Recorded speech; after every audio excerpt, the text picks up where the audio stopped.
Alam niyo ba guys kung bakit mahaba ang buhay ng mga Japanese dito sa Japan ayon sa libro ng Ikigai? Ang ibig sabihin guys ng Ikigai ay reason to live.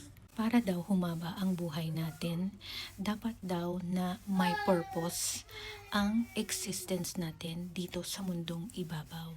So sabi din sa libro, live in the moment. So matuto tayong i-enjoy yung present moment.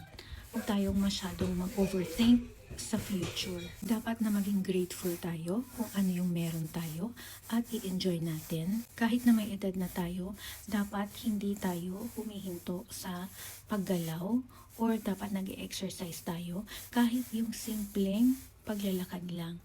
At dapat na ini-enjoy natin yung kalikasan. Ayon din sa Ikigai, para humaba ang buhay natin, dapat na lagi nating ginagawa yung Hara Hachibunme.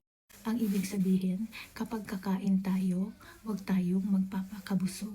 Kapag nararamdaman natin na 80% na busog na tayo, dapat natitigil na tayo sa pagkain.